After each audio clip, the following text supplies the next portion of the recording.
This is any town, USA, just like your town. Here we see everyone going about their normal business. There's the Rockwell family and young Jane Rockwell. And there's Mr. Rockwell.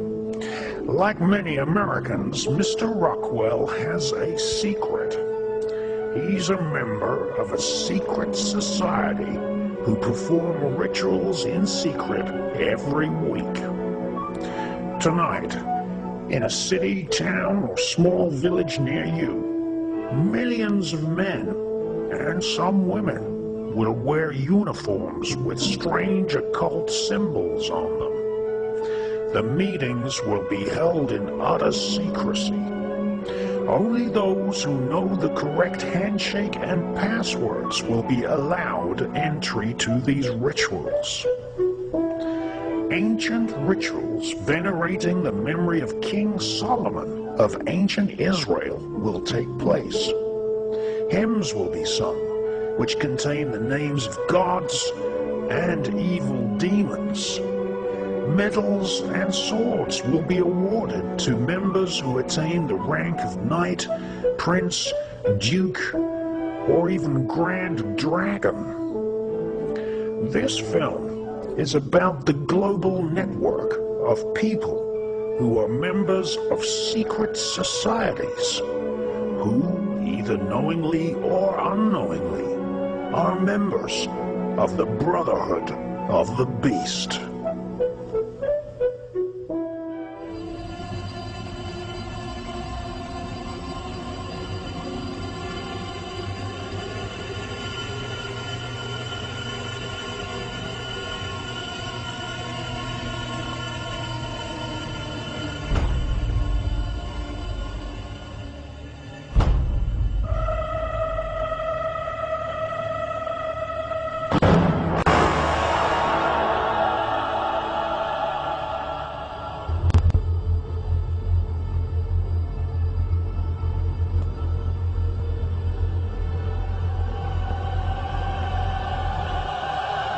Let it begin.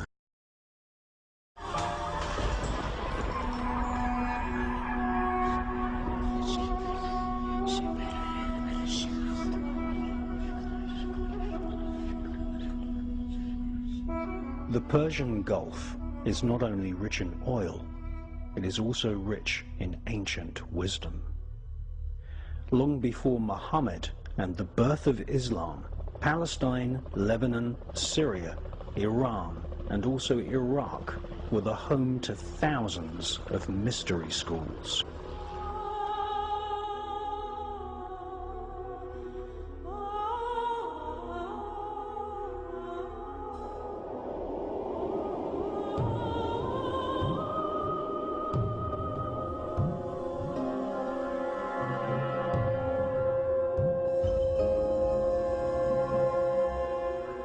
Iraq was once the home of the Sumerian, Chaldean, and Babylonian empires. Anthropologists describe the early belief systems of Persia and Siberia as shamanism. Shamanism is the common root to all the world's greatest religions and cults.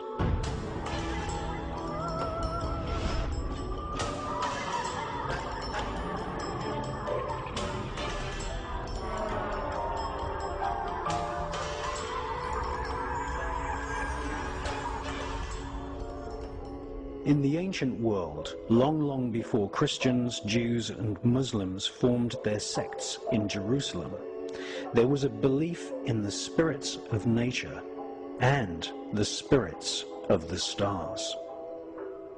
To ancient man, we were all spirits, inhabiting physical flesh and blood bodies. Not only did each man have a spirit, but all animals too. Even trees, mountains, and planets had spirits.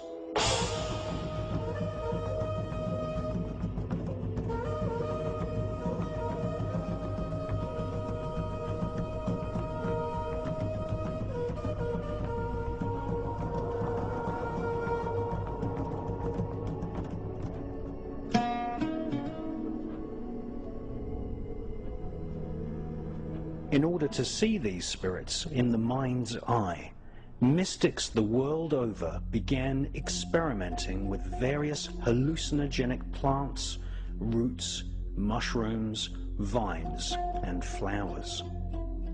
Ancient peoples believed that these hallucinogenic plants were the key to unlocking a cosmic spiritual world, to be able to see the invisible, to be able to see the astral world.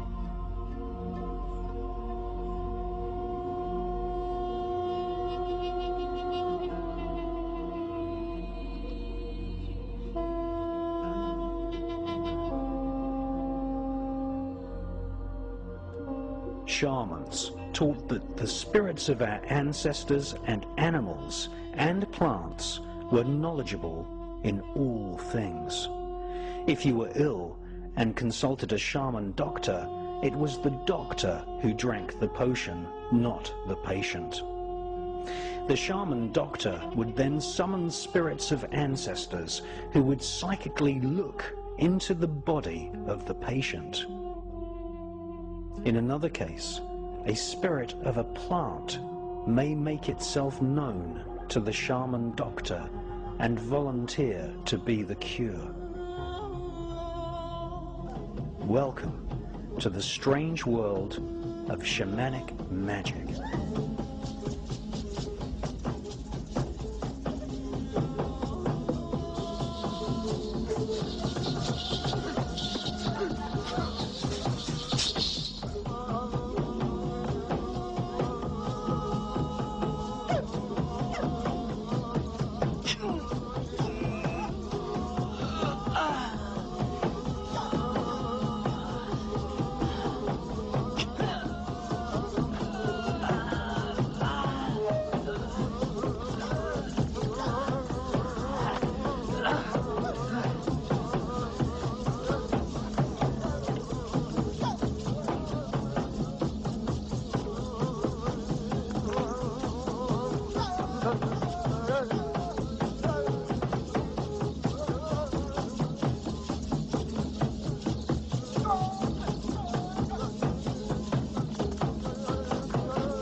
Si weet vaid ina una. Kopse na ta na bafuin. Eish, shine noes kudonas. Na bwe deftan, ma vone vis pepe dam. Heish. Ernest don. Ernatan kwaya bau no abe. Det baksa is ni fish ma bebed. Shande shane. Awidona, avompo.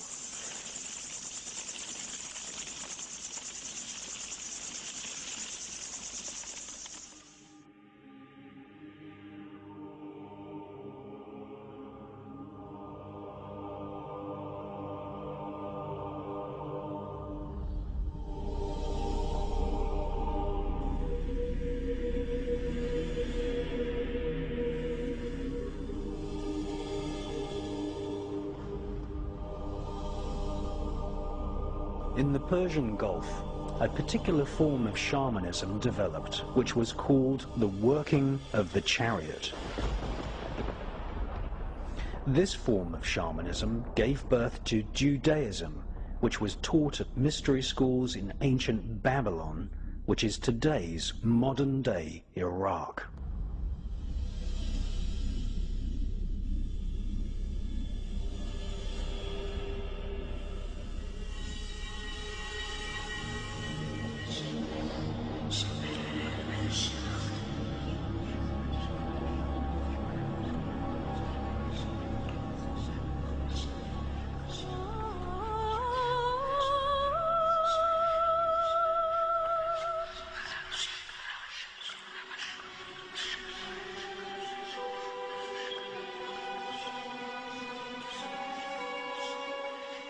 Latin was, and still is, the language of the royal political religious elite.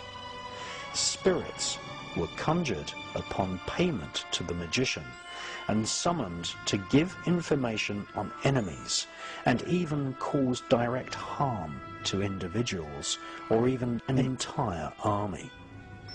John Dee, along with other magicians and Kabbalists such as Abraham the Jew, were employed by the royal elite right across Europe.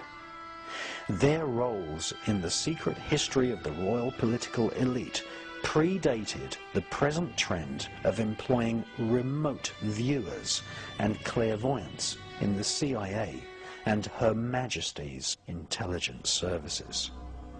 It is widely known to everyone from the CIA to the Romany fortune tellers in seaside towns across Britain that spirits know all things past, present, and future.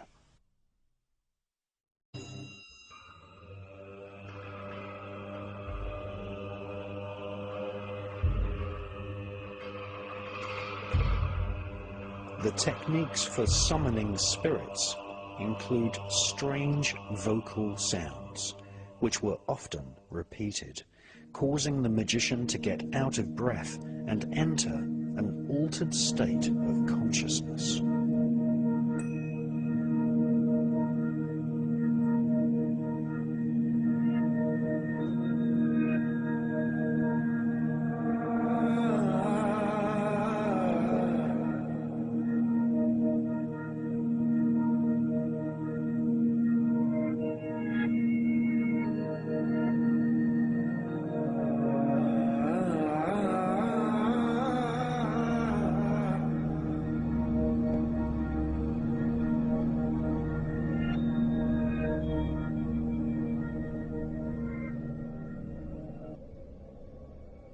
The most famous magical text for summoning demons is called the Goetia, which instructs the magician to make howling sounds whilst calling out the names of the demons in the hierarchy of hell.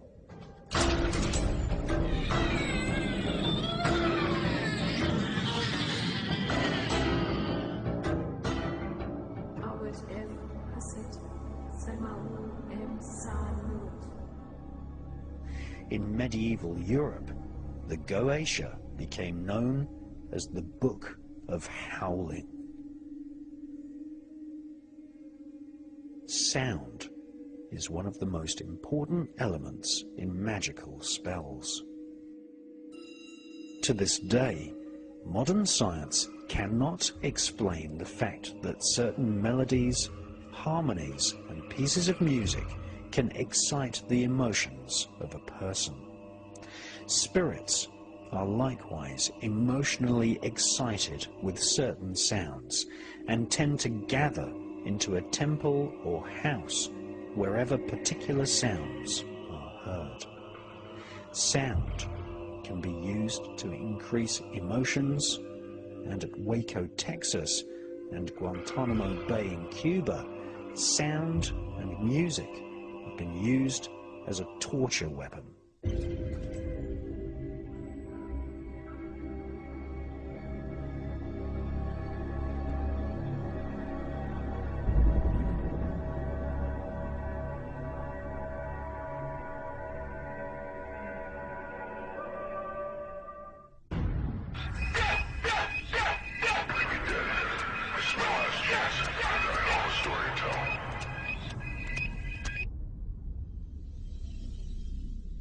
The sound most commonly used to summon spirits is the secret name of God, Yod-Ha-Vah-He, which has been incorrectly translated by Christians as Jehovah.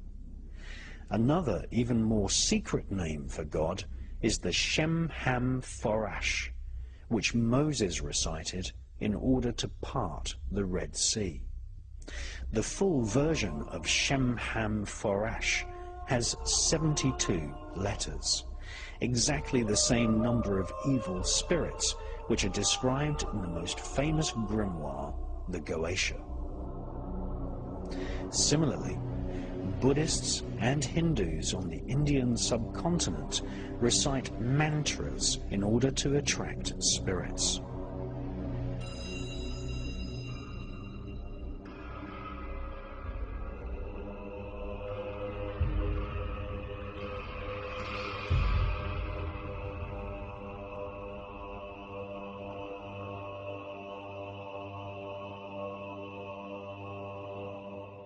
The most famous sacred sound in the Himalayas is Om, considered to be the ultimate mystic sound. Large groups of monks gather to chant the Om, and in doing so create a psychic atmosphere in the temple, as the entire building and surrounding mountains vibrate with this ancient sound. In India, there are spiritualists who claim to be able to see the shapes produced by certain sounds in the ether of space.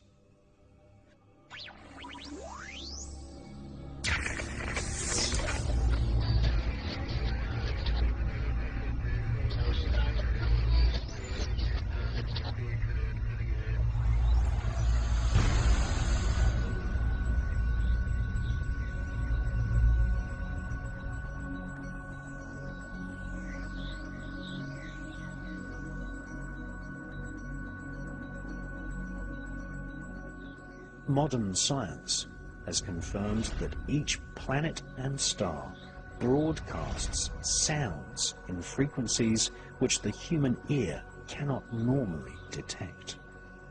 NASA scientists have recorded the sounds of the planets.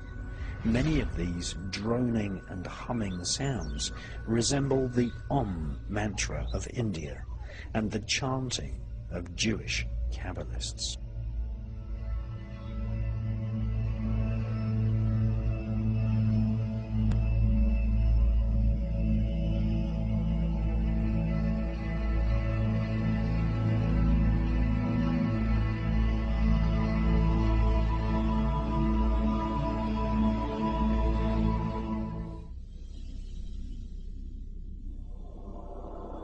In Alaska and Europe, there are experiments taking place which broadcast microwaves into the atmosphere, which cancel the natural vibrations of the solar system which reach planet Earth. The most famous of these projects is run by British Aerospace in Alaska at the HARP research facility.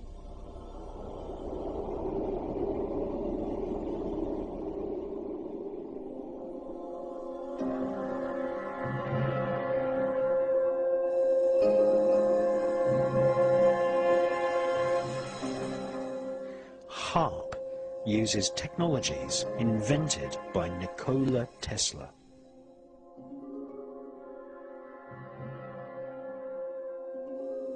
Tesla devised a transmission system which resonated the ether. Some authors claim HARP is blocking the natural vibrations and etheric energy on planet Earth and disconnecting mankind from spiritual awareness.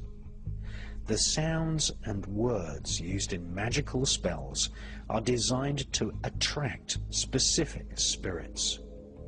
According to British black magician Francis Barrett, who wrote a magical textbook called The Celestial Intelligencer in 1801, just repeating aloud the names of certain angels and demons was enough to make the room fill with spirits. In 1584, the magician Reginald Scott wrote his own magical grimoire text called The Discovery of Witchcraft.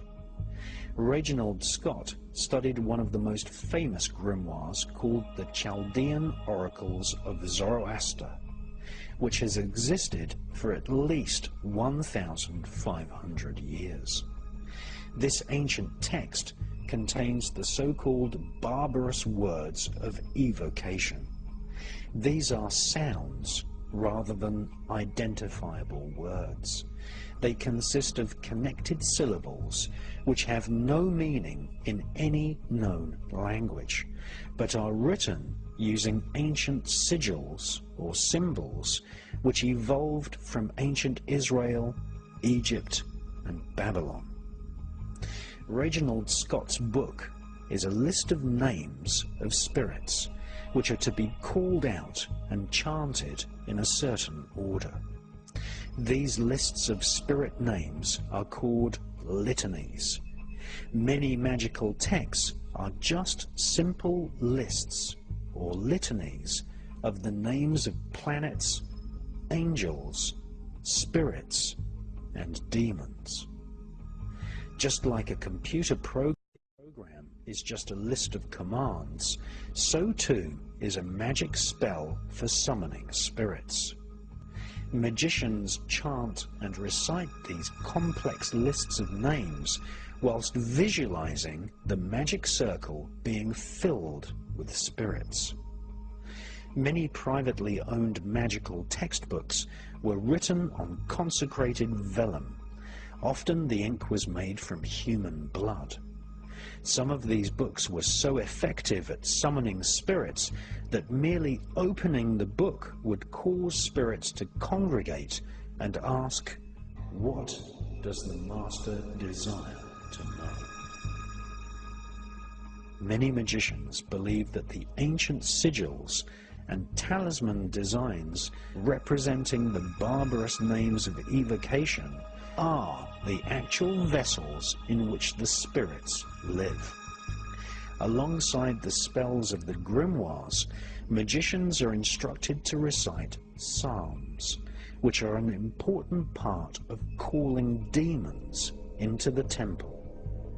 Just by reciting psalms, calling the names of demons, and writing their name sigils in blood drawn from the magician's own hand is usually sufficient to call a spirit, angel, or demon from the astral planes.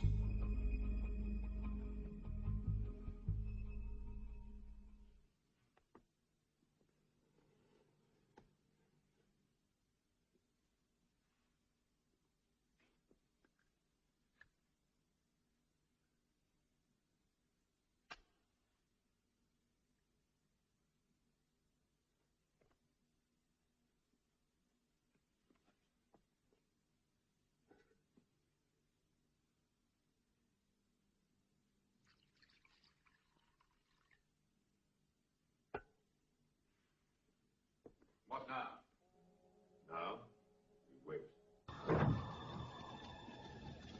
Frankly, I think we're behaving like a pack of idiots. It begins. Come on. What begins? Makata is working on you because you are the weakest link. From his point of view, Richard, you are the skeptical one. He is looking for an easy way to break the circle. Come on, will you? Is there anything I could say right now that you wouldn't interpret in your own suspicious way? Richard. Superstition. Black magic. Well, I'm going for a drink. Richard! You and I have been friends for many years, haven't we? I don't follow you. If I begged you, for the sake of that friendship, to do something for me, would you do it? You know I would. Very well. Then will you stay with me in the circle tonight? You are unafraid. I am not. It's a pretty low trick, appealing to friendship. Will you stay? What else can I do?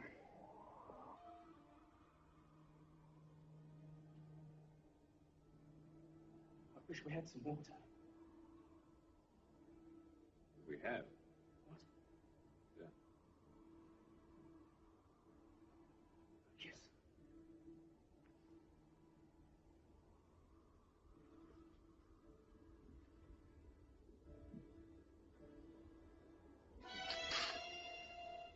Where'd you get your water from? A swamp?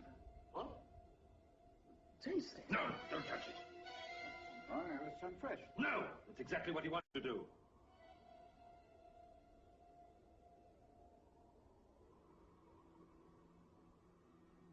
What is it? I'm not certain, but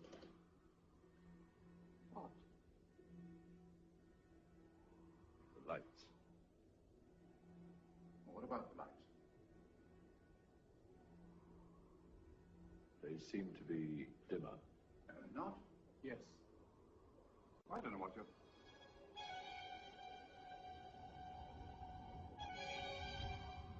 It's getting colder. This is to be expected. It's only beginning.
There's light in the hall.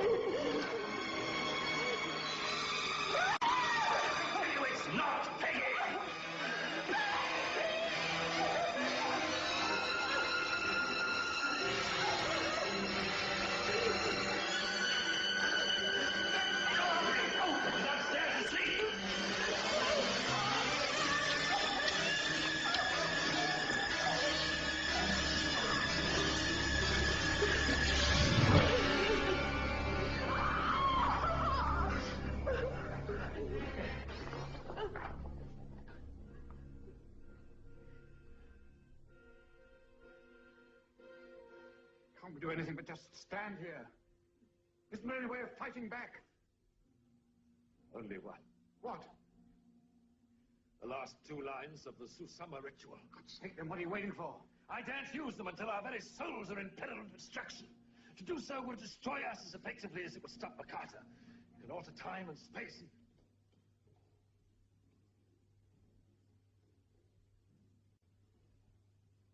What is it? He has given up trying to get Sun. He has sent the angel of death himself to claim him. And us? If he once breaks into the circle, if we once catch sight of his face,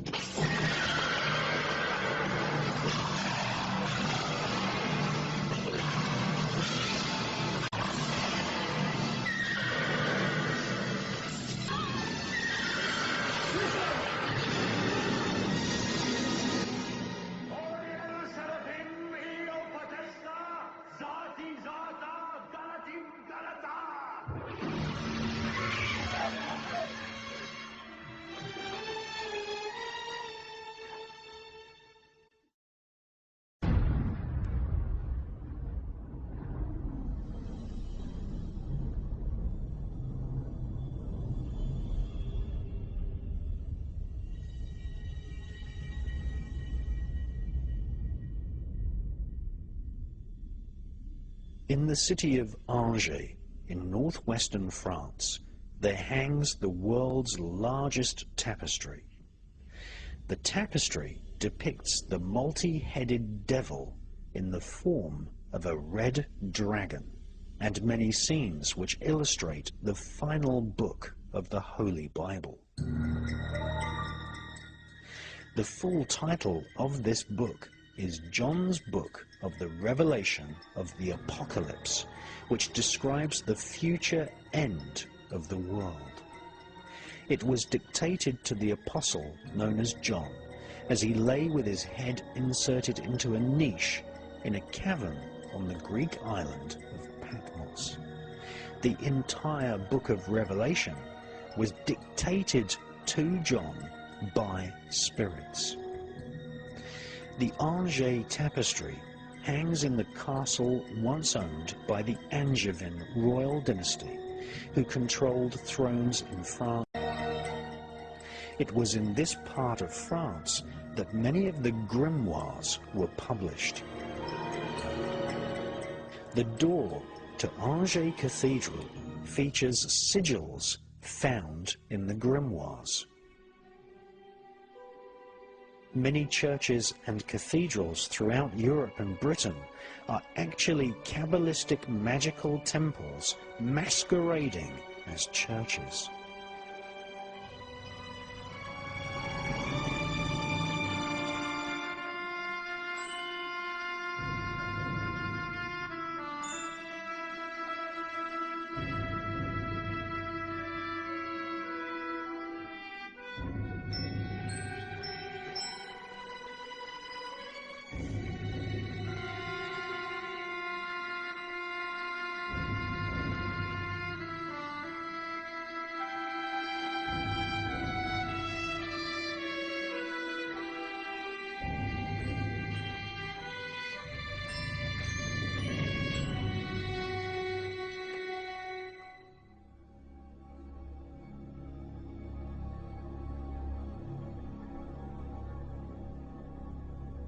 French historians claim that black masses have been performed on the altars of churches throughout Europe for centuries.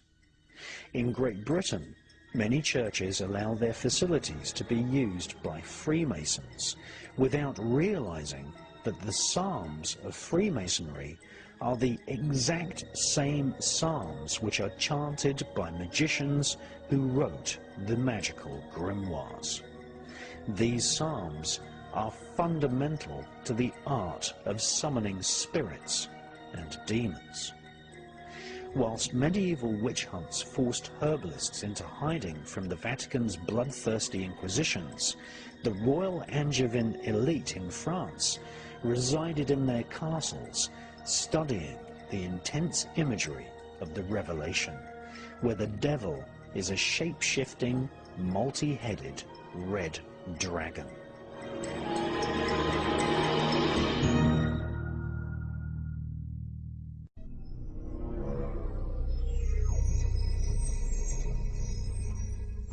A lot of people have asked me what the demons of the Goetia actually look like, and for the most part they appear in the mind's eye of the magician. It's very rare that you'll have a situation where a spirit or a demon will actually show itself within the magic circle or the triangle of art. It is true to say that the psyche of the magician is really the landscape in which the demons appear. And if you look at illustrations of medieval monks, you'll see that a monk's habit has a rope tied around it.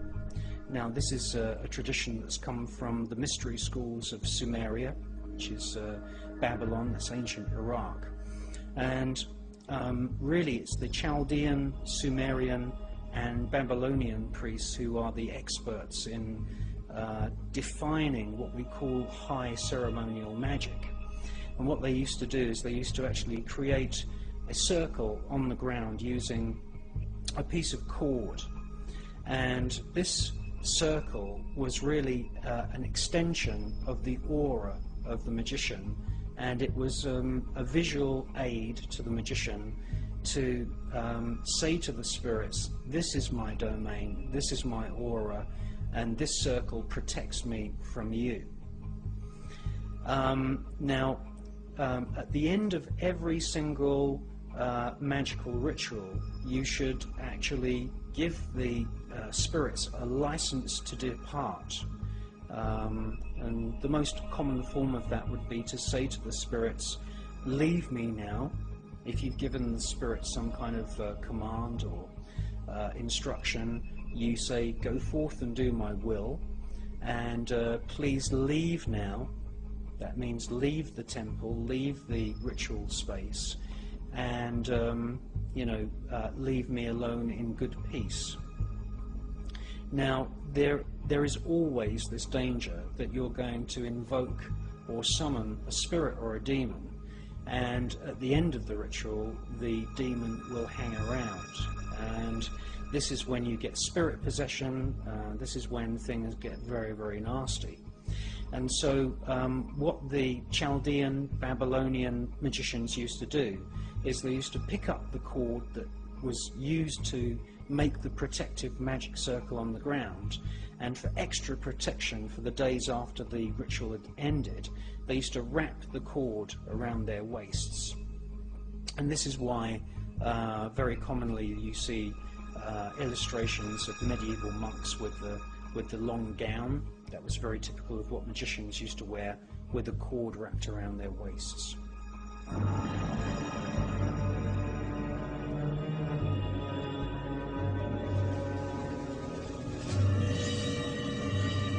Iraq, for many centuries, was the center of magical tradition in the Persian Gulf. For hundreds of years, thousands of Jewish shamans, today we call them students of the Kabbalah, studied in Fallujah, Basra, and Baghdad. In the 1950s, after the formation of the State of Israel, more than 120,000 Jews emigrated from Iraq.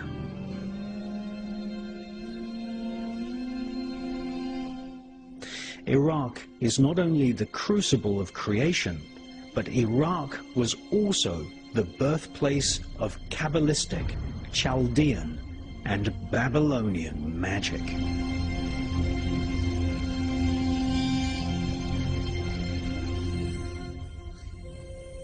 The secret teachings of the mystery schools of Baghdad eventually spread to Egypt, where centuries later the royal pharaohs would use dark mirrors to contact spirits. Iraq is now one of the Persian Gulf states, but in ancient times Iraq was known as the Kingdom of Babylon. The name Babylon means the gate of the gods. In ancient Baghdad, there once stood giant statues of bulls with human heads. This was the famous Babylon Gate, which today, like so many treasures from this ancient land, is now on display thousands of miles away in the British Museum. The so-called Babylon Gate of the Gods was not just a physical gateway. The statues represented a psychic gateway, a portal where telepathic messages could be communicated to the ancient gods of the stars. The Baghdad Museum has a collection of stone tablets and statues illustrating what these star gods looked like. They were called the Anunnaki.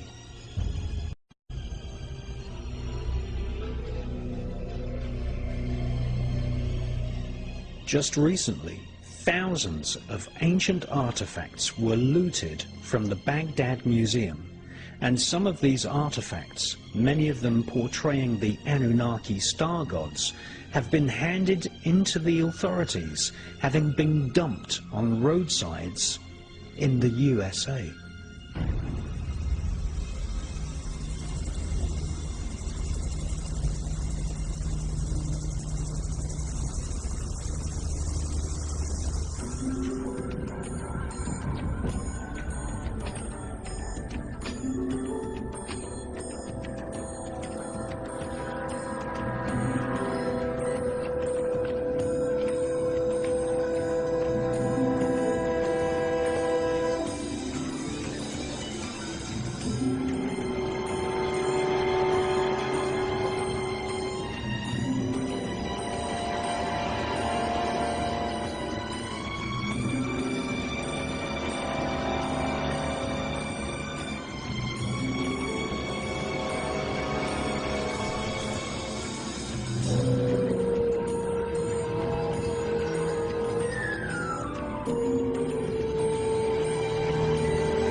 Baghdad, which today is under foreign military rule, was once the global capital of magical ritual. Thus, we see in the many museums recently looted in Iraq ancient manuscripts and stone tablets which explain a technique for drawing on the ground a magic circle. This circle was considered by the magicians of ancient Iraq to be a physical representation of the aura of the human spirit. Around the circle, the Babylonian mystics would write the names of spirits which guard the 4 cardinal points of the universe. The mystic would then inscribe in the air a pentagram and stab this imaginary pentagram with a magical sword, banishing any unwanted spirits from the temple.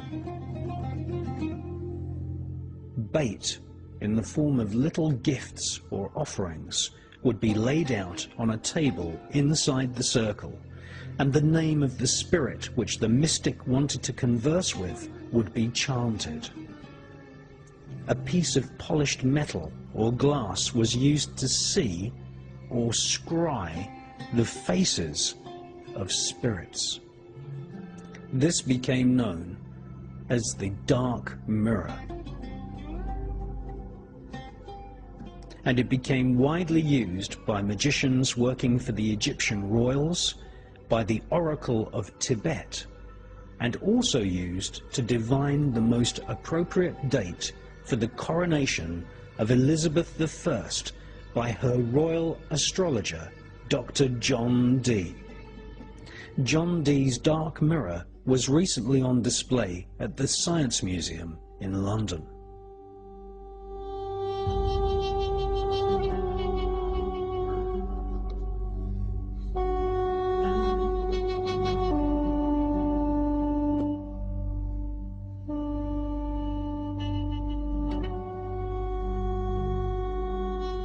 Shamanism, paganism, and Druidism from Europe, the Mediterranean and the Persian Gulf states coalesced into a form of occult science. The formulation of magical spells became popular in the Greek islands, where mystery schools dedicated to hallucinogenic plants flourished for thousands of years before the birth of Christ.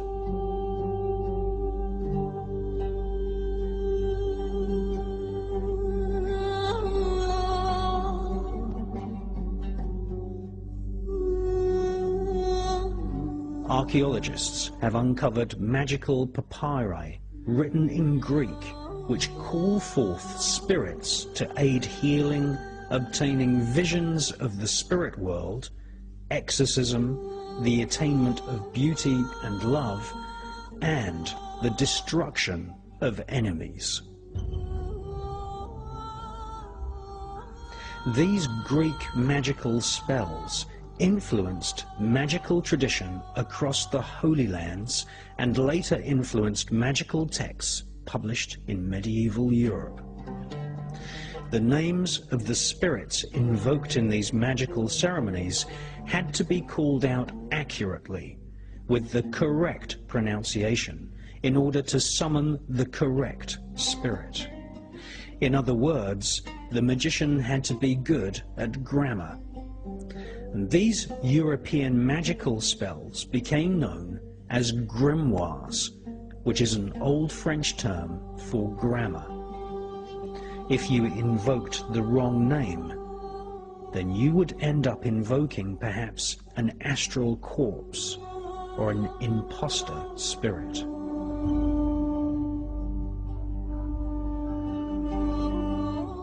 In the writings of Lactantius, he describes the thousands of lost spirits. They are defiled and abandoned demons who roam the face of the earth seeking comfort in destroying men. They fell everything with their tricks and strategies, their deceits and wiles. Lactantius was referring to the incredible seductive power of spirits and demons. If you perform magical ritual well, choosing a time which is most conducive astrologically, and calling the names correctly, then in the mind's eye of the magician, or more alarmingly, in physical plain view, perhaps in the reflections of a crystal ball, or forming a face in the smoke of sacred incense, you will eventually be confronted with the presence of a spirit. It's alive. The master devised this pretty little scheme as a way of getting back a horror to the eyes of all men who seek faith using magic. It's not enough, you see, to be a spirit. Today, some of the world's greatest libraries have collections of ancient magical manuscripts. Amongst these collections of manuscripts, there are personal diaries of several medieval magicians. Some of these manuscripts, or grimoires, describe that evil spirits, otherwise known as demons, can often first appear in a very seductive appearance. Perhaps these evil spirits will take on the shape of a small lost child. A demon may also appear as an old person or a beautiful person of either gender. A demon can change its appearance at will, and most demons actually appear as grotesque beings which combine facial and physical aspects of both humans and animals. Sometimes they resemble monsters, with aspects of humans and animals all rolled into one ugly being.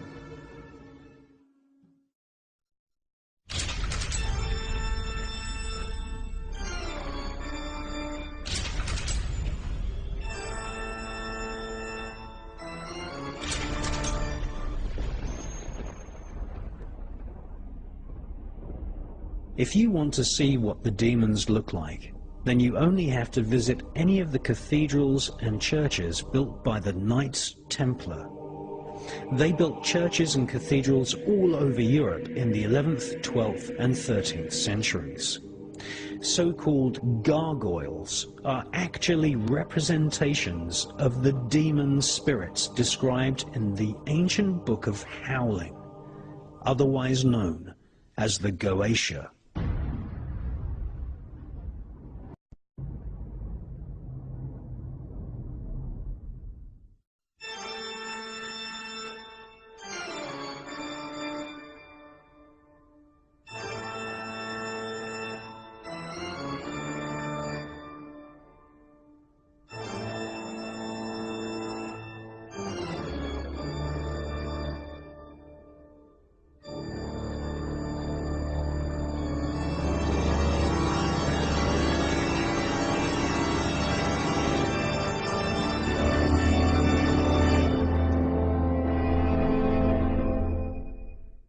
So what we're doing is we're secretly filming, well, sort of fairly secretly filming. They won't allow me to film in here properly. They keep harassing me every time I bring a camera in here. And this is a cathedral in the south of France, in a place called Narbonne. And this cathedral, like many other cathedrals, was designed by the Knights Templar and sympathizers of the Knights Templar. Now we know through the confessions of the Knights Templar that they were involved in black magic, and they had idols called Baphomets, and you know, really the big joke about these cathedrals is that people pay thousands of pounds to come on pilgrimages, say from Germany or Yugoslavia or somewhere, and they pay thousands of pounds for a pilgrimage to these cathedrals in the south of France, and people think they're going to have a wonderful Christian spiritual holiday. Well, that's far from the truth. The truth of the matter is that this is a Kabbalistic temple, and it contains carvings of most of the demons that you find in ancient magical scriptures, such as the Ars Goetia, the Testament of Solomon, the Clavicule of Solomon, and many of the other magical texts that have made their way into Europe from ancient Babylon, ancient Chaldea, which is a province of Babylon, and from Sumeria as well. Now, the people that run this cathedral are just basically just scamming people, because there's nothing Christian here at all. You're even hard pushed to find a crucifix. A proper crucifix has got an image of Jesus. Well, these are few and far between in this place. There's no blueprints of this cathedral in existence whatsoever. That's nothing unusual. The blueprints were usually sketched into plates of wet wax or wet clay, and then they were destroyed after the cathedrals were built. And basically this is a place which is full of carvings of devils and demons and all of the kinds of bad spirits that you find in these magical texts. And behind me you can see a very, very typical example. Now, about 3.5 years ago, this altar was uncovered. And it's full of demons, and it's full of devils, and it's full of devils eating people and all this kind of thing. And I filmed it a year ago, and unfortunately a couple of the curators saw me filming it, and they really didn't like me filming it. Now, in the year that has passed since I was here last time researching this particular cathedral, what they've gone and done is they've gone and bleached all of these demonic and devil figures, because when I was here a year ago, they were painted in very gaudy oranges and yellows and blacks and reds and this kind of thing, and it really did look completely satanic and completely demonic.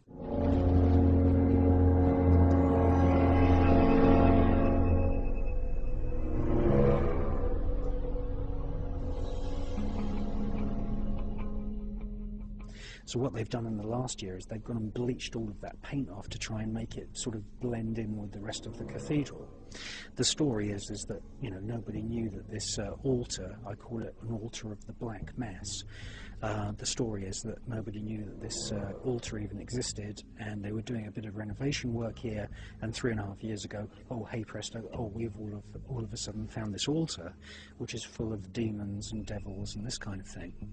Well, the truth of the matter is this, is that many people who claim to be cardinals and priests and members of the Catholic Church are actually involved in black magic, and there is such a thing as a Black Mass. Now, the Black Mass is exactly the same as the Catholic Mass, except everything is reversed, and instead of praising Jesus and God, they praise Satan and Lucifer. And I believe that what we've got here is we've got a typical example of one of these cathedrals that was funded and built by black magicians such as the Templars.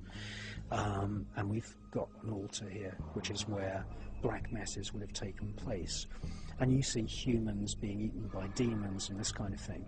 Now, we're going to have a little tour as far as we can with the curators keeping an eye on us, and I'm going to show you some of the demons which you find in typical magical texts, such as the Testament of Solomon, the Clavicule of Solomon, and the Ars Goetia. And you can actually find all of those demons and devils in this cathedral. Now, before we go on the tour, I'm just going to show you some of the features of this actual altar.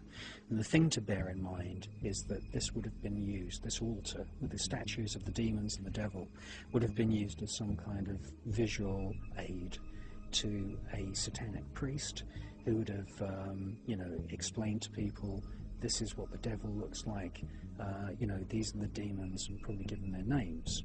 Now, for the Christian congregations, who were basically illiterate peasants who would have come here, they would have probably explained away the existence of this altar by saying, you know, this is what's going to happen to you if you don't give money to the church. You're going to go to hell and all this kind of thing. Or the other possibility is that nobody even knew that this altar to the Black Mass existed, and they may have even kept it covered up.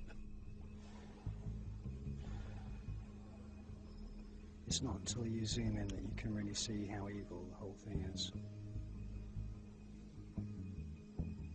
There's all kinds of winged demons, griffins, devils. If there's any humans depicted, then they're usually depicted as being boiled or eaten, or having their limbs crushed and broken. What about these figures up here? Are they saints or? Well, they're meant to be, but you know, it's just basically a cover story for having this evil altar. You see griffins there, all kinds of weird things. And then, yeah, at the centre of this entire horrible altar, you've got this mouth of a monster with another monster inside, and to the left of the monster inside the mouth there's a cauldron full of people being boiled and other people, and there's people being hung as well.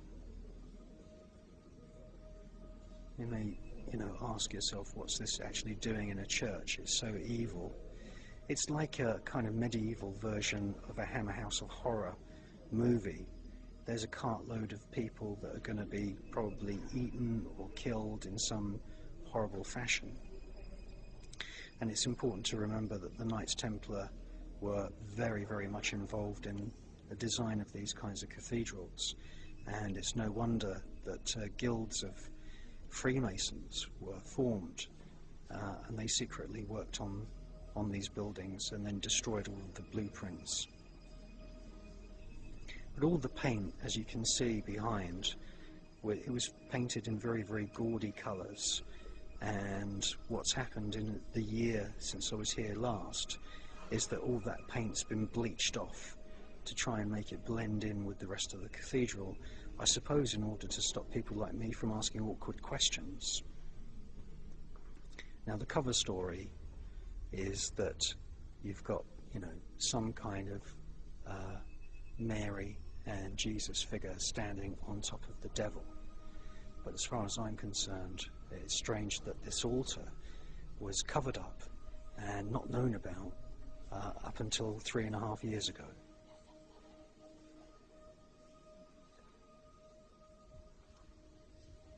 All this says, there's no information about why there's devils here and this kind of thing. It just says that every Saturday you can come and sit in front of these demonic figures and these demonic statues, and you can make cross signs over your forehead and your chest, and you can think that you're sitting inside a Christian church. Well, nothing could be further from the truth.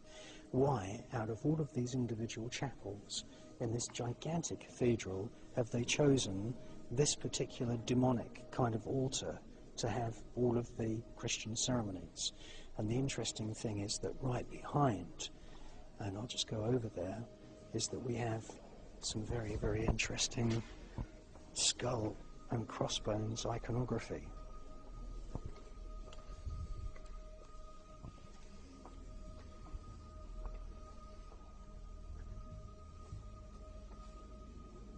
I don't think that's very Christian at all.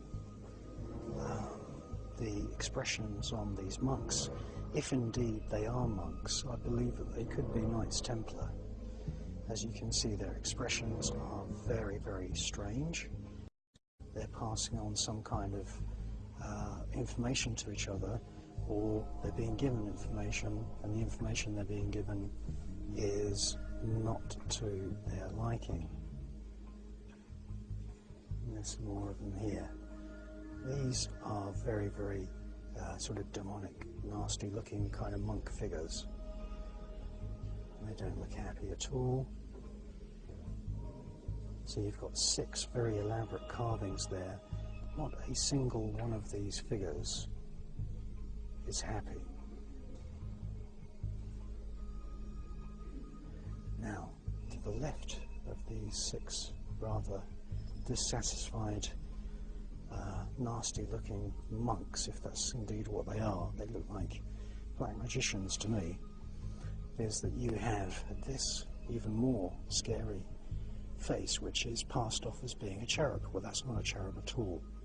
In the Ars Goetia, that's known as Volvac or Velak, and it's a demon spirit that appears as a child who usually rides on the back of a winged serpent or a winged griffin or a winged dragon.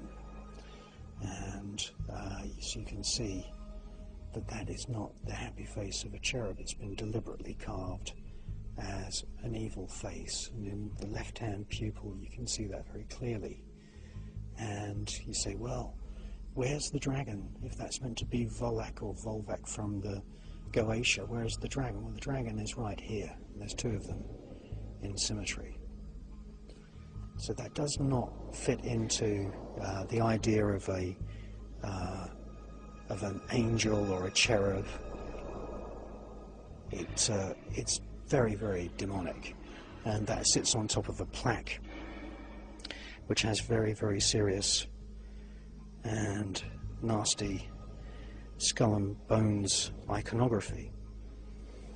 But there's larger griffins and dragons and larger sort of strange composite creatures which resemble the creatures which are described in ancient magical texts elsewhere in this cathedral. So let's take a look at them.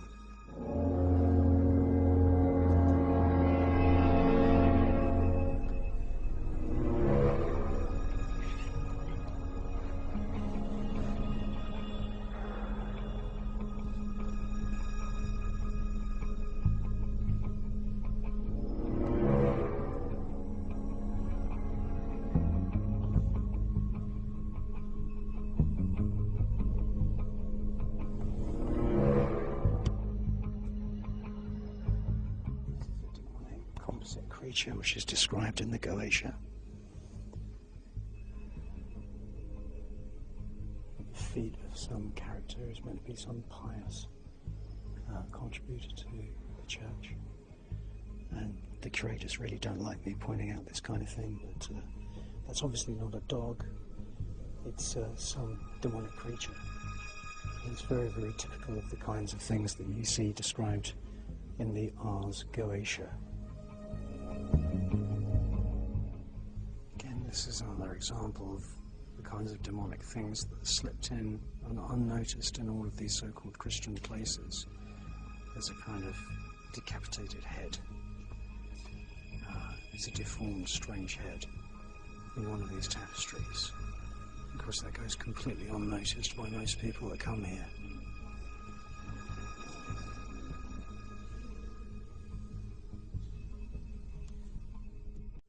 Ladies and gentlemen, the very word secrecy is repugnant in a free and open society, and we are, as a people, inherently and historically opposed to secret societies, to secret oaths, and to secret proceedings.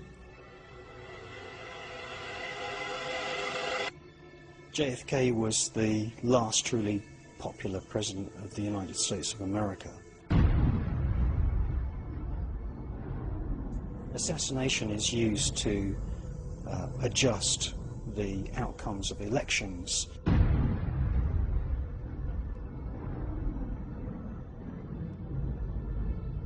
Lee Harvey Oswald is innocent. Lee Harvey Oswald deserves to be pardoned posthumously, and the reason for that is because there are photographs of Lee Harvey Oswald standing in the crowd watching JFK's cavalcade go by.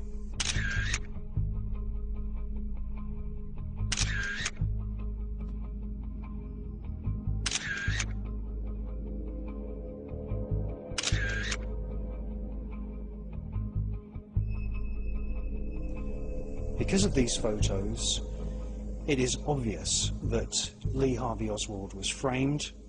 There's no way that he could have been in the book depository, and Lee Harvey Oswald was a stand-byer.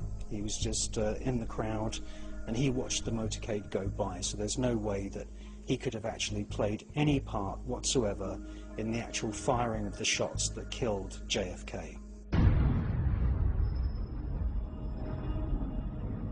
As President Kennedy's motorcade left the center of Dallas, where President Kennedy was shot today from an ambush.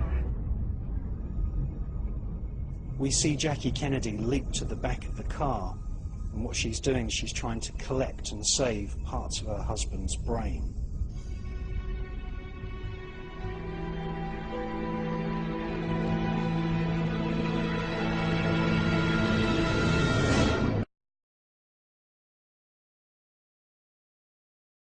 The bullets came from at least 2 different directions, and analysis of the famous footage filmed by Mr. Zapruder actually shows the trails, the condensation trails of at least one of the bullets.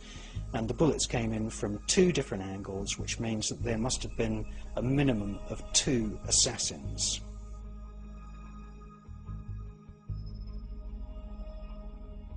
The leader of the FBI at the time of the Kennedy assassination was J. Edgar Hoover. J. Edgar Hoover was a cross-dresser. He was a very strange man with a lot of secrets. J. Edgar Hoover was in charge of the FBI, and when you join the FBI, one of the first lessons that you learn when you investigate a crime is to ask, who benefits from that crime? Well, the person that benefited the most from the JFK assassination was Lyndon B. Johnson. Lyndon B. Johnson was sworn in very, very quickly. In actual fact, one of the witnesses was Jackie Kennedy. And Jackie Kennedy stood there as a witness, and she still had parts of her husband's brain splattered over her clothes. Lyndon B. Johnson therefore became an unelected president of the United States of America. What we saw from that moment onwards is that he stepped up US military activities, not only in Vietnam but all over the world. That's a trend which continues to this day. Lyndon B. Johnson was a pervert. He used to ask White House security people to telephone young secretaries in the middle of the night pretending that he had dictation. Now we know this because there was a tape recorder installed in one of the drawers inside the presidential desk at the Oval Office, and I've got those tapes, and you can hear Lyndon B. Johnson doing most of his presidential duties on the telephone. And the reason that he preferred the telephone is because he didn't want anything written down. I want the 5 smartest, best educated, fastest, prettiest secretaries in Washington. I don't want any old, broken down old maids. I want them from 25 to 40. I want them that can work Saturday and Sunday. Right. I want them that can work at night, not be afraid to go home after the Secret Service takes them out of the gate. I want them to have a college degree if it's at all possible, and be able to keep secrets. I've got to have some people that I can trust. Hello. You? I'm at home. Who's this? This is the president. Oh. What are you doing? Oh, I think someone's playing with me. No, you know, I want to talk to you about our work, honey. Where are you at home? Oh, yes, I am. Are you busy? No, I'm not. Can you come down here immediately? Oh, I'll be glad to. Come down. I've got Jack Valenti here, and we want to talk to you about a little reassignment. Lawrence Blisby. This is Jack Valenti speaking. Yes, sir. Would you send a car to pick up Miss Whittington? Miss Whittington? Yes. Yes, sir. Thank you very much. All right.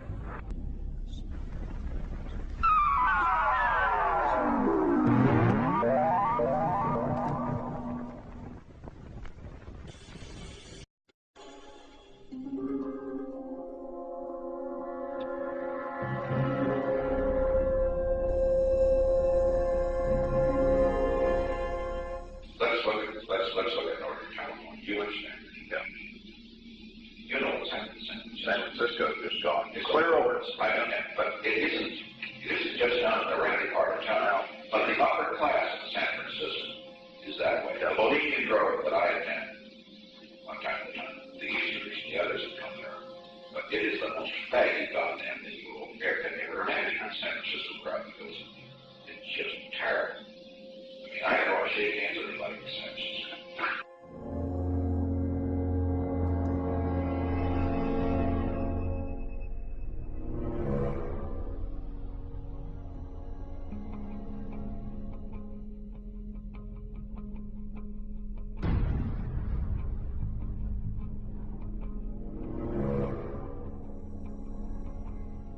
Now, lots of people have seen documentaries made by a Christian chap in America called Alex Jones, and Alex has been quite courageous, and he's just literally walked into this place in Northern California. It's called Bohemian Grove, and it's a private estate which is actually run by the Bohemian Club, which has been established for a very, very long time in San Francisco. That's where their headquarters are. And it's a bit of a strange place. They invite people like the former Prime Minister of Britain, John Major, the Grey Man, to give lakeside talks and speeches, and they've had, you know, former chancellors of Germany, and they have the bosses of Fortune 500 corporations giving speeches, and there's even been the odd speech by astronauts. Now, that doesn't sound too strange until you then realize that these speeches are by the side of a lake, and on the other side of the lake there is this stone, cement and metal, and I think parts of it are made out of fiberglass, statue of an owl. Now, the owl has been used as a symbol in the past by, say for example, the Bavarian Illuminati, and it's also been used by other covens and other sort of esoteric and occult groups throughout history. And when you joined the Bavarian Illuminati, you were actually put into a school with other people that had just joined, and the pupils, the new adepts, the novices, they were called Minervals, and the Bavarian Illuminati actually divided their new members into churches, and they were called the Churches of the Minervals. And their logo, or their symbol, was an owl, and that owl comes from the ancient Mediterranean, from the mystery schools that were on Crete and Cyprus and other islands in the Mediterranean. And they also used the owl symbol, and the owl has become known as the Owl of Minerva. And in actual fact, there's an entire area in the south of France, bordering the Mediterranean Sea, where there are many, many castles built by Gnostic sects like the Cathars. They were basically running their own form of a kind of Gnostic church or an occult church. And this entire area of France is called the Minervois. And the owl, which we see on the other side of the lake from where these lectures are given at Bohemian Grove, is the Owl of Minerva.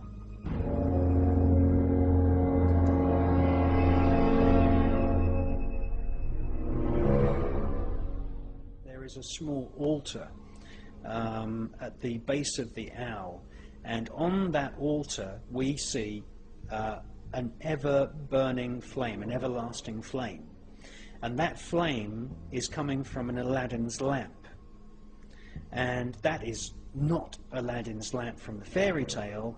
It is, in actual fact, an effigy of the brass vessel that was used by King Solomon to entrap the demons that are described in the Goetia.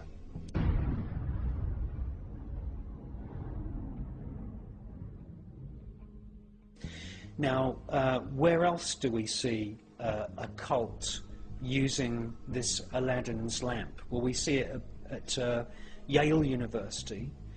We see it inside the headquarters of the Skull and Bones. And the Skull and Bones is a fraternity. It's a sort of pseudo-Germanic offshoot of the Bavarian Illuminati that was set up in the 1800s. And there was a break-in by a sort of fake fraternity that was set up called the Order of the File and Claw. That's a file and a crowbar. And they set up their fake fraternity just literally to break into the headquarters of the Skull and Bones. And this has happened twice, and there are actually photographs of people from the File and Claw, and in more recent times another group that actually managed to break their way through a window and get inside the headquarters of the Skull and Bones. And there again we find that the Skull and Bones also have a everlasting flame in the form of the classic Aladdin's lamp.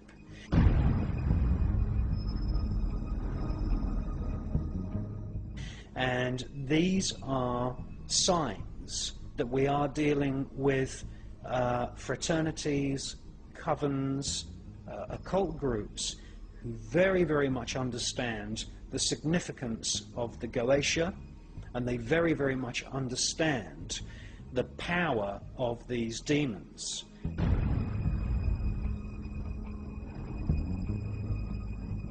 And the fact that you've got the Aladdin's lamp being used by Skull and Bones and the Aladdin's lamp being used by the Bohemian Club at Bohemian Grove shows that there is a demonic aspect to what these groups are interested in Yes, they have interesting speeches by politicians which are, for the most part, fairly innocuous, anemic, and don't really harm anyone, but I can tell you now that there is a darker aspect, higher secrets within these groups, and they are linked to the ancient legends of King Solomon and the Goetia.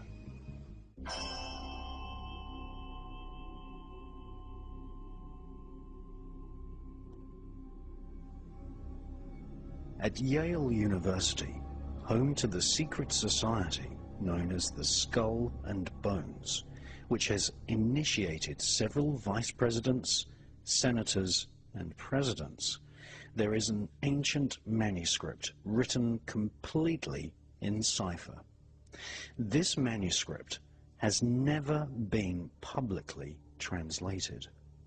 It was acquired by Yale from a book trader called Wilfrid Voynich, and has become known as the Voynich manuscript.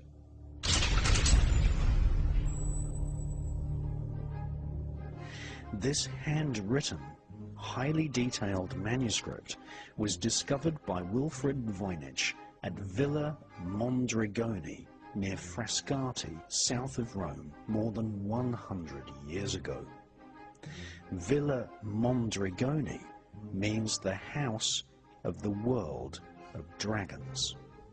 Villa Mondragone was a training college for Jesuits.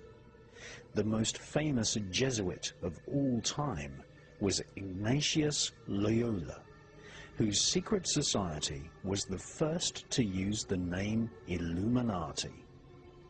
The secret discipline of the Jesuit secret societies inspired Heinrich Himmler to form his own SS, Cult of the Black Sun.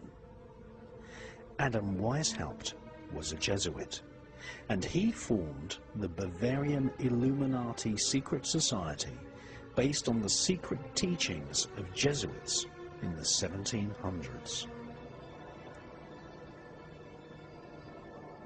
Like many buildings owned by secret societies and institutions of the royal political elite, Villa Mondragone has a garden filled with statues of reptilian creatures. Villa Mondragone was recently filmed by the BBC for a documentary about the Voynich manuscript. Wilfrid Voynich acquired the manuscript and took it back to his shop in Shaftesbury Avenue in central London. He placed a price tag of $165,000 on the manuscript, which was full of diagrams of herbs, flowers, and vines. It is patently clear to anyone who has studied magic that the Voynich manuscript is actually a book of magical spells, incantations, magical astrology, cosmology, and herbology.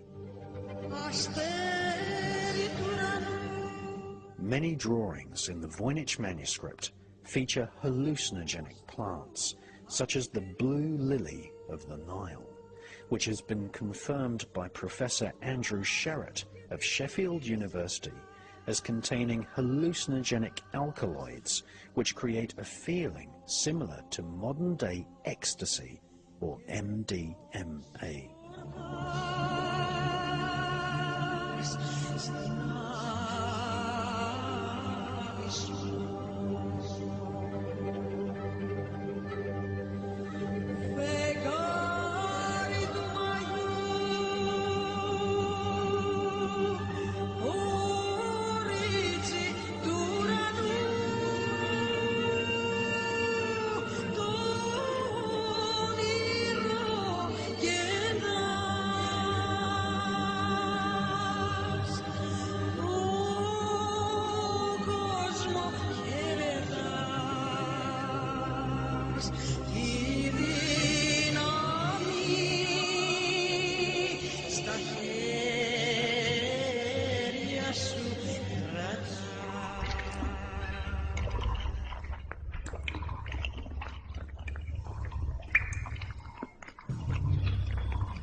The Voynich manuscript has drawings of naked women standing and laying in pools of water with tube-like structures around them.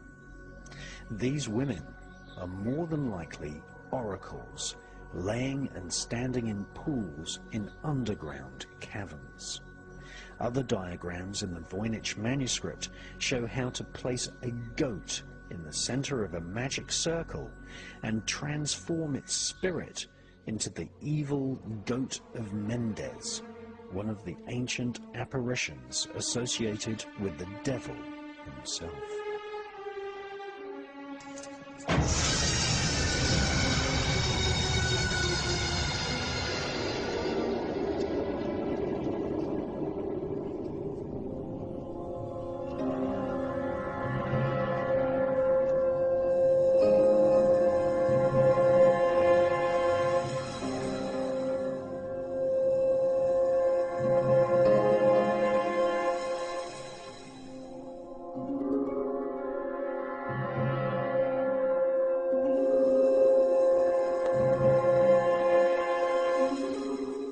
The Voynich manuscript is a magical textbook with drawings of hallucinogenic plants and tube or trumpet-shaped apparatus.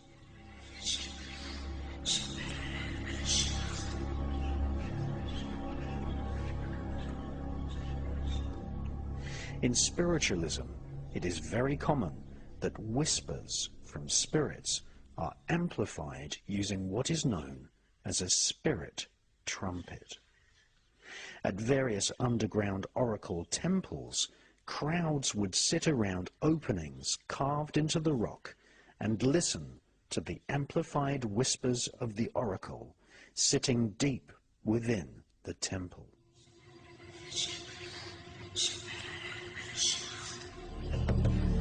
I invite you to drink the healing water and ride horses through our time together. Let's not hide what we have heard, and let's keep what we have found.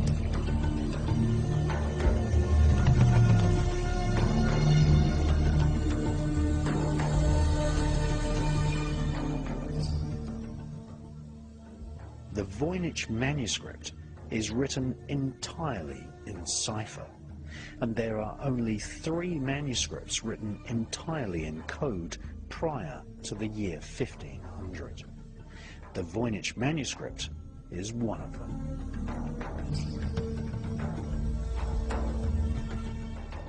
Many words in the manuscript repeat, and this is a sure sign that the manuscript contains spells, as magical incantations often repeat the same word many times.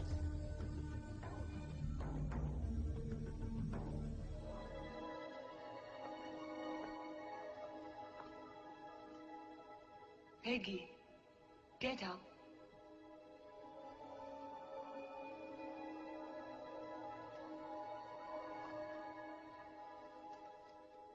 Repeat after me the words of the Susama ritual. Uriel Seraphim. Oriel Seraphim. Io Potesta. Io Potesta. Zati Zata. Zati Zata. Galatim Galata. Galatim Galata.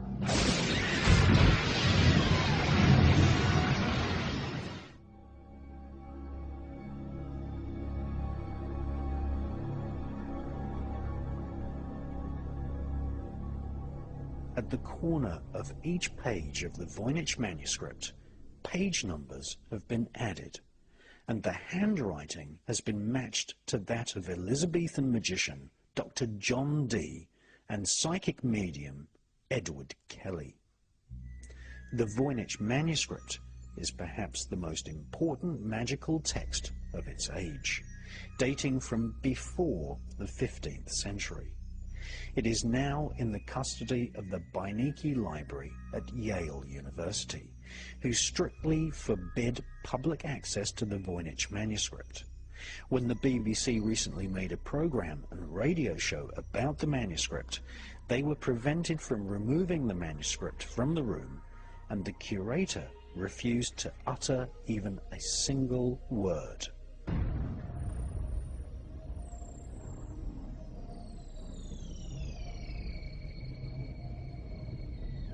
Clearly, the Voynich manuscript is a magical grimoire, part of a corpus of magical works which were codenamed the Holy Grail in the 12th and 13th centuries. According to a letter found inside the Voynich manuscript, it had previously been owned by Emperor Rudolf in Prague, who had employed Dr. John Dee and Edward Kelly to conjure spirits for the royal political elite. The British Library, the Louvre in Paris, and even the Royal Collection of the British royal family all have similar grimoire texts in their vaults. Most of the original grimoire texts, almost without exception, were written in Arabic and Hebrew. Before the Kabbalah became popular in 13th century Europe, there existed in ancient Israel a form of Jewish shamanic magic known as Mahaseh Merkava, the working of the chariot. Many of the grimoire texts explain the techniques for summoning demons and even how to invoke the spirits of planets into the magician's magic circle. The original texts are based on knowledge from before the time of the pharaohs.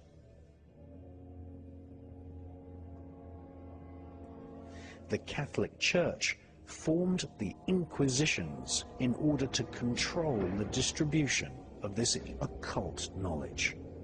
In Umberto Eco's book, The Name of the Rose, he tells of how medieval monks poisoned each other in order to keep certain ancient texts secret.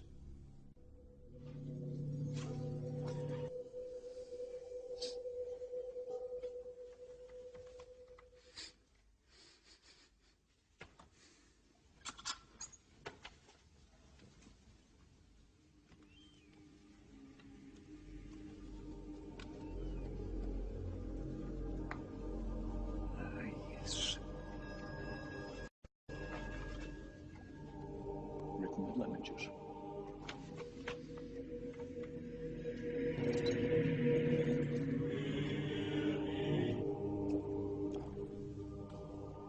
Someone was at great pains to conceal the secret of the first magnitude.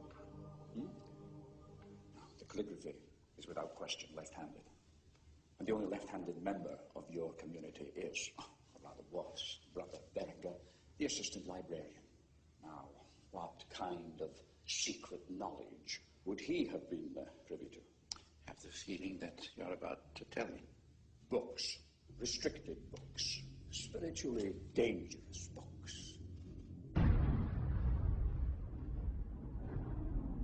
Most of the well-known grimoires are said to have been written, or at least commissioned, by King Solomon of Israel.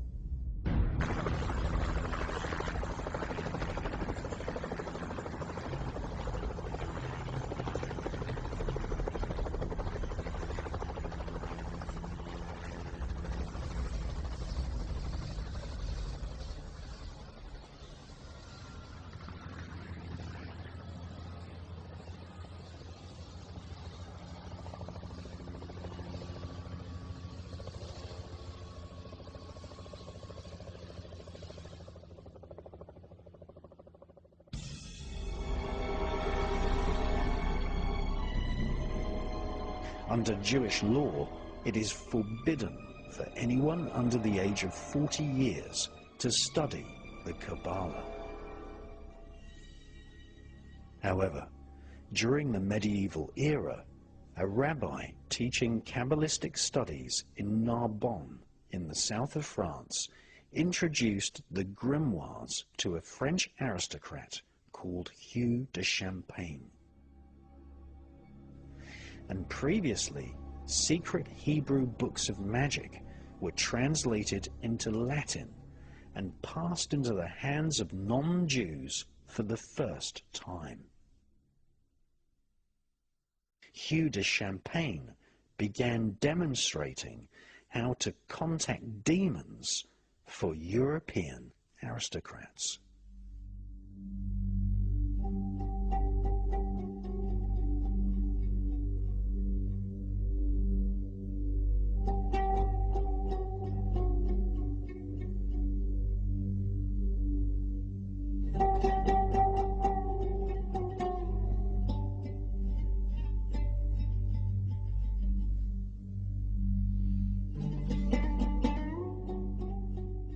Rumors of occult rituals at the heart of the European aristocracy spread far and wide, and so romantic novels were distributed which confused public knowledge, blurring fact with fiction.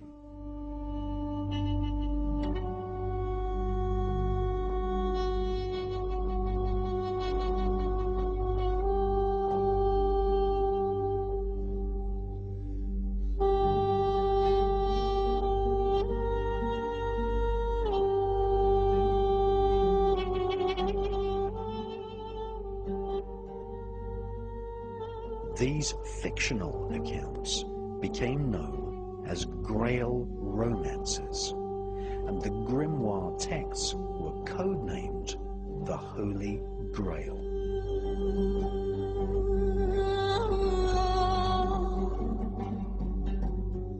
Many of the original grimoires were written on papyrus with a quill feather pen which had been plucked from a cockerel which had been sacrificed at dawn. The ink was often made from red wine, which had been consecrated at a special ceremony.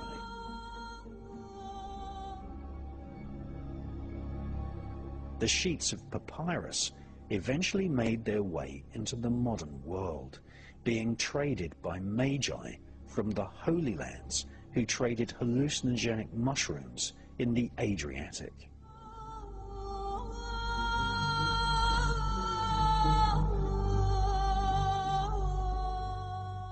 These ancient magical texts contained astrological star maps of the heavens,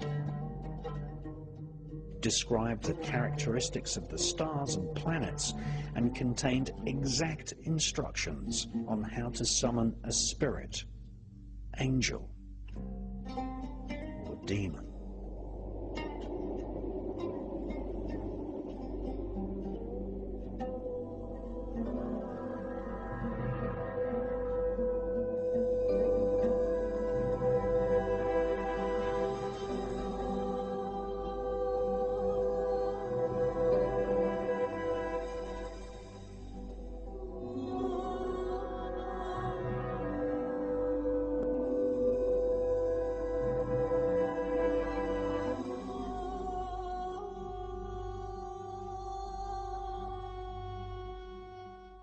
These spirits could be seen in the reflections of a crystal ball.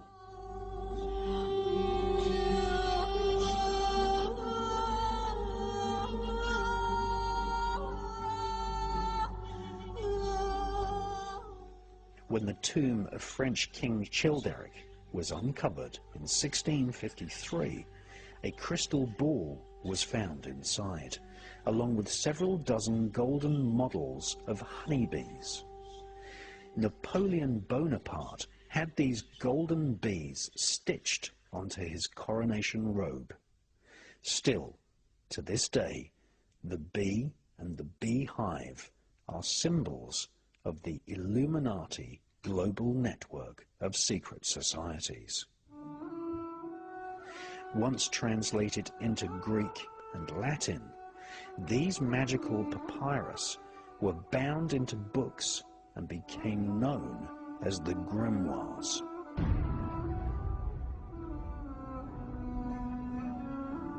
The translators of these magical instructions for summoning spirits were often priests bishops, and even popes working at the Vatican Library.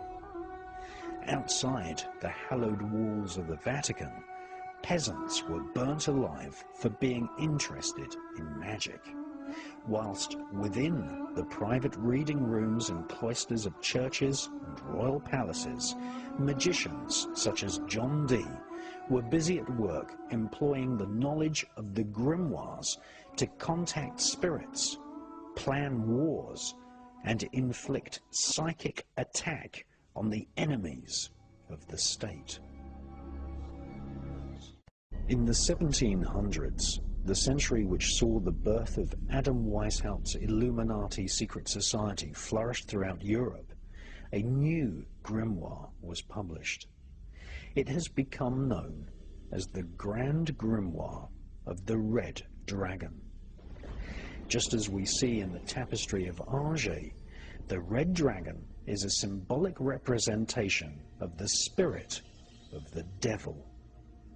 First written by Antony, the Jewish rabbi of Venice, the Grand Grimoire of the Red Dragon is a book of black arts, which is a synthesis of previously oral, very secret teachings handed down from one rabbi to the other. The Red Dragon Grimoire is almost exclusively dedicated to instructing rabbis on how to invoke demonic forces.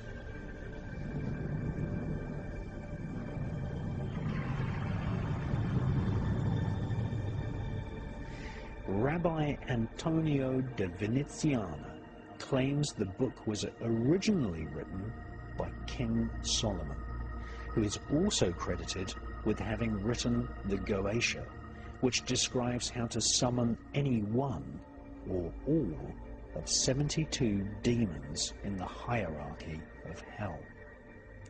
The Grimoire of the Red Dragon gives distinct instructions on how to make a pact with Satan. The text shows rabbis how to summon the spirit of a demonic spirit called Lucifuge Rufacal, who is none other than the Prime Minister of Hell. Ayet Nevet, Enet Nevet, Chedefuet F, Awet F, Aset, Semawu M Sanut.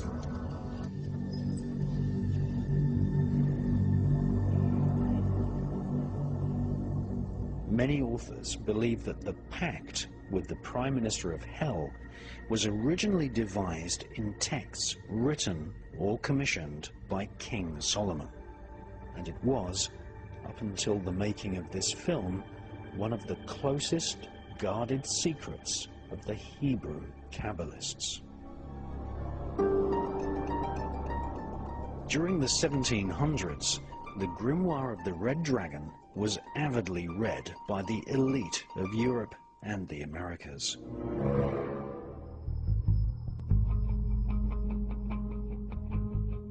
Many magicians and rabbis were hired in order to make pacts with the devil and Lucifuge Rufacal.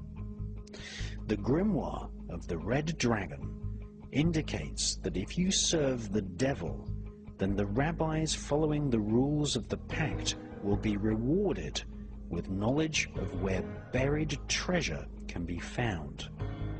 This treasure is obviously symbolic.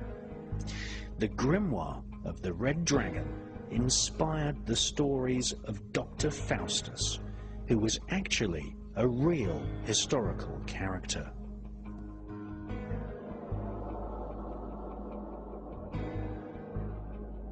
Dr. Faustus was a paedophile magician who used children in black magic sex rituals.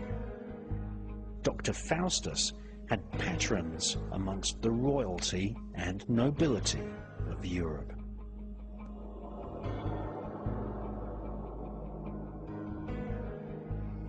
In the year 1509, a German magician, Henry Cornelius Agrippa, wrote 3 books of occult philosophy. He explains the importance of interacting with the spirit of the earth. He explores the techniques of the Kabbalah, sacred geometry, spirit divination, and then describes how to have psychic, telepathic conversations with angels.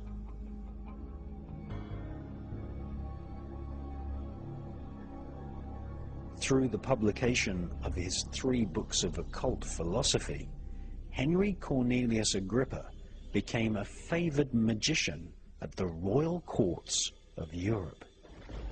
In his writings, Agrippa summarizes his duties to the royal elite of Europe when he wrote, "My task is to summon spirits who will defend kingdoms, discover the secret knowledge of men, to increase riches, to foretell future events, and to see and know things done in many miles off."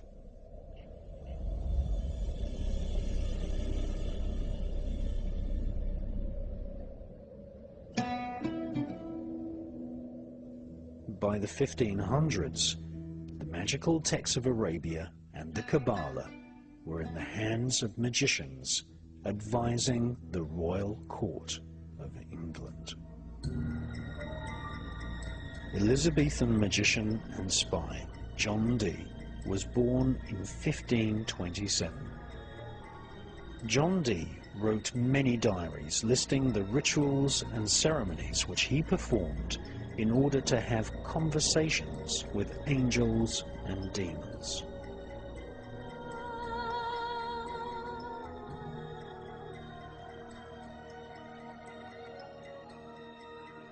John Dee was astrologer royal to Queen Elizabeth I and used the same magical grimoire texts as the Knights Templar.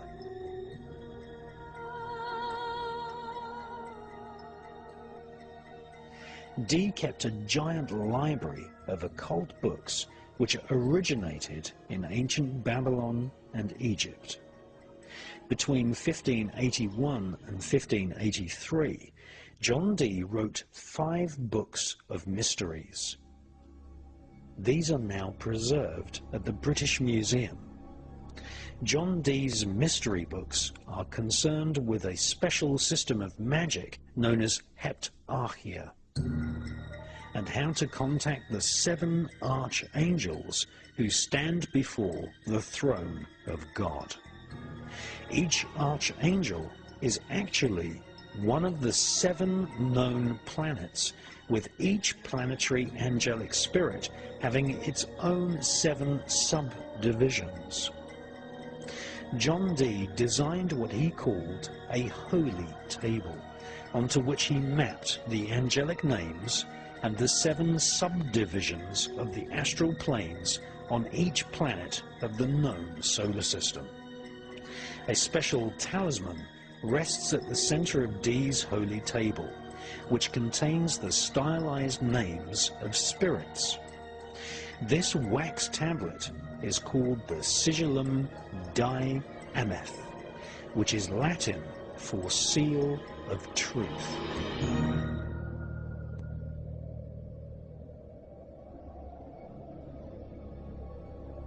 Upon the wax sigil tablet, Dee placed a glass prism or crystal ball so that visions of the angelic planetary spirits could actually be seen.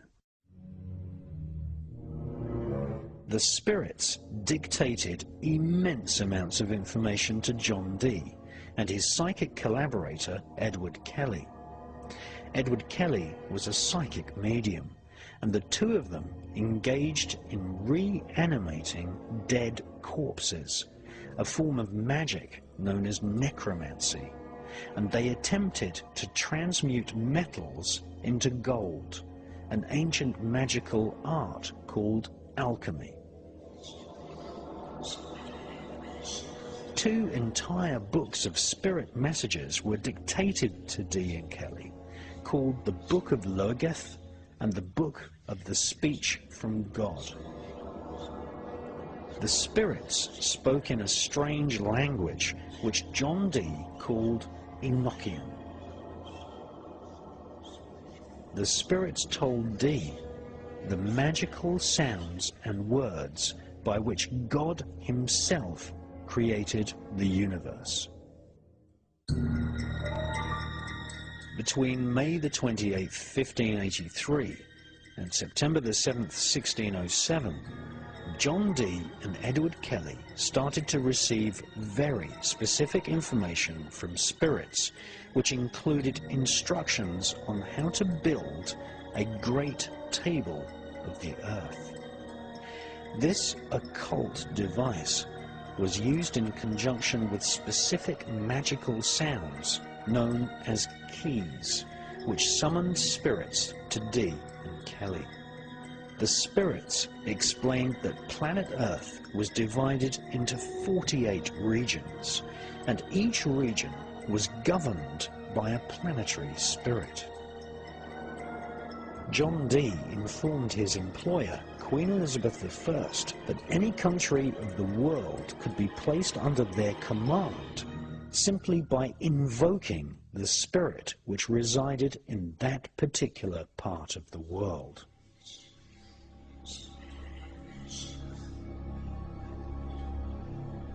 The royal political elite, such as Emperor Rudolph and Elizabeth I, employed John Dee to summon the spirits.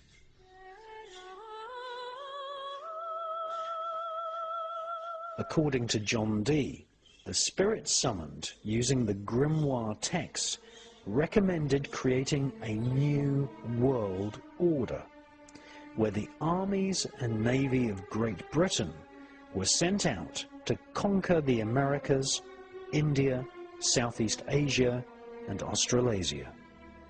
It is true to say that the global superstate now planned by the United Nations, European Union government, otherwise known as the New World Order, is a plan which was inspired by demons and spirits originally conjured in the Elizabethan era by Dr. John Dee.